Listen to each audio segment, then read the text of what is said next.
Despite these rappers being incredibly talented, they've still managed to drop some awful tracks. Starting with the 2024 Future song Plutoski.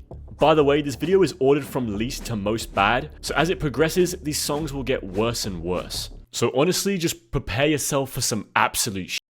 The track Plutoski is featured on Future's 2024 mixtape Pluto, which in my opinion is a pretty decent project. It's not Future's best, but it's an enjoyable listen. The main problem with this track is that the vocals in the hook are literally inaudible. Future's just mumbling on this chorus, like you can't make out anything he's saying. I hate the term mumble rap, but there's really no other way you can describe this. Like, he's just moaning into the microphone. It sounds so bad. The song Still Hustlin' by Kendrick Lamar is by far his worst song, and one which I've already talked about on this channel. The main problem with this song is its production, but I guess Kendrick's performance is also really bad. Back in the day, Kendrick Lamar was extremely obsessed with Lil Wayne, and in his earlier music, he was constantly trying to sound like him. In this song, Kendrick samples the Lil Wayne song La La, but unfortunately, Kendrick really doesn't work on this beat. Words bouncing off my tongue like a damn trampoline. Hoes manicure hemming up the bottom of my jeans. Honestly, I don't have any words for this. It's so bad, I don't think Kendrick's ever gonna make a song worse than that. Pretty much everyone's heard of JCole's feature on the song Grippy now, but just in case you haven't, it's the worst feature of his entire career. This track was released in 2024 by Cash Cobain with Cole as a feature.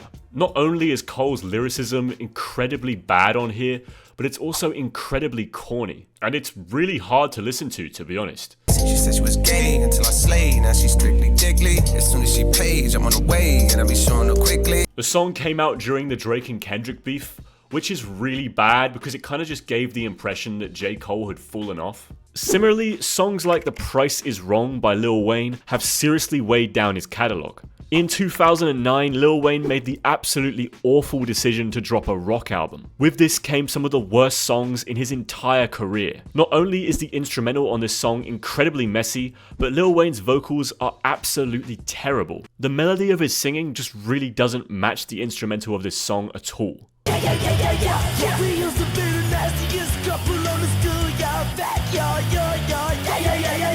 This song is so shit, and I don't think I've ever met anyone who would actually listen to this album. If you're one of those people who does actually sit down and listen to this, please let me know, because I really want to know why. Like, I don't understand why anyone would find any enjoyment. It's so bad.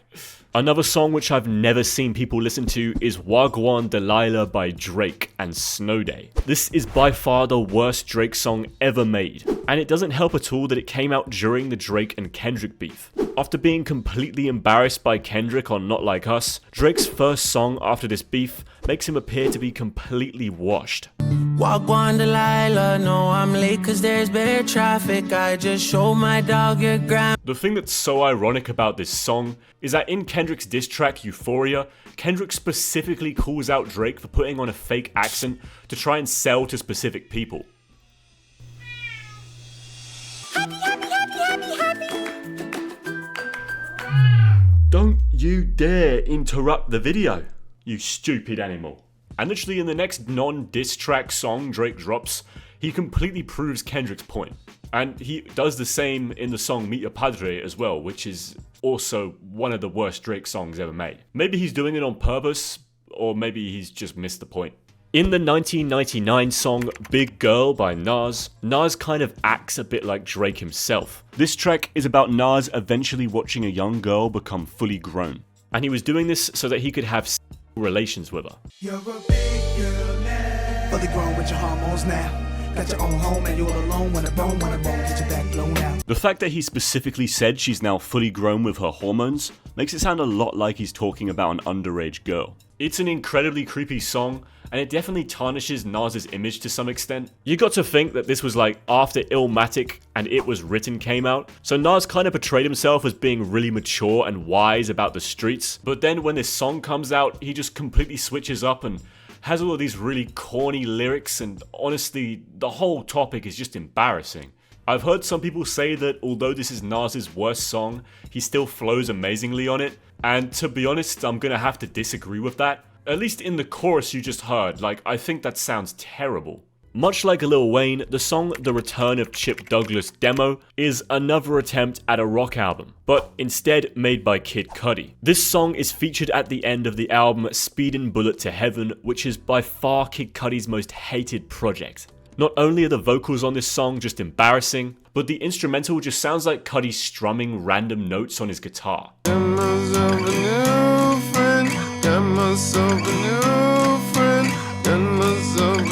In this song's defense, it was a demo track, so it makes sense why there's like mumbling, and I guess you could kind of excuse that. But also at the same time, you gotta think like, Cudi allowed this to reach the final album anyways. Like, it's not a bonus track, it's in the album. Something which sounds even worse than the Return of Chip Douglas Demo would be the track Business by A Tribe Called Quest. The song Business is known to have some of the worst production of all time. Nah, I'm joking. It's actually the song Georgie Porgy, which uses the same instrumental as the song Business, and it was supposed to be on the Low End Theory, which I consider to be one of the greatest albums of all time. The main problem with this track is that the entire thing is intentionally as homophobic as possible. The entire song is just criticizing gay people for existing. I knew this brother for years, walking in the Ville with the laundrette locks, but on the DL, getting done up the spot. Oh my God, how gross can one be? Well anyway, better him than me.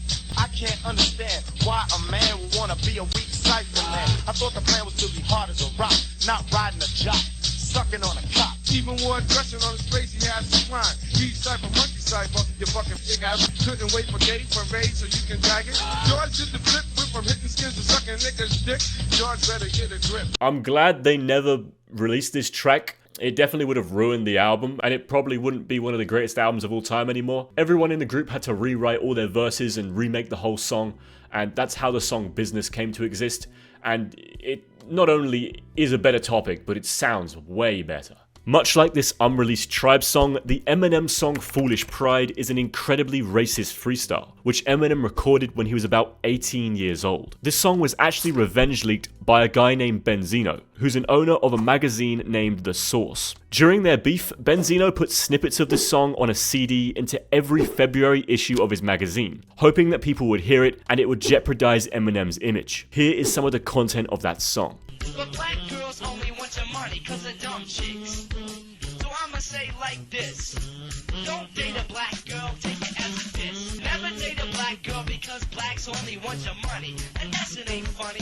Black girls and white girls just don't mix because black girls are dumb and white girls are good chicks. Now, it's a pretty terrible sounding song with a terrible message, but I still think this was a pretty petty thing for Benzino to do.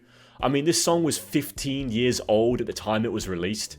You know, it just really wasn't very relevant to the time it came out. Eminem did respond to this leak by saying it was made out of anger when he was a teenager and had just broken up with his black girlfriend. He also mentioned this song on his 2004 track Yellow Brick Road. I was wrong, cause no matter what color a girl is, she's still a... Eminem just kind of decided to create more controversy to deal with the controversy about the racist allegations. But you know what? It's fine because sexism, that's okay. And finally, the worst track is a very recent one from Kanye West. The song Cousins will probably get me banned from YouTube for talking about it, to be honest. It's really bad. This song sounds like trash, but that's definitely not the only problem with it. It's about how when Kanye and his cousin were younger, they engaged in inappropriate activity. Specifically when his brother was only 6 years old and he was much older, as explained in these tweets he made. I'll try to play the song, but it's probably going to get censored because it's extremely inappropriate.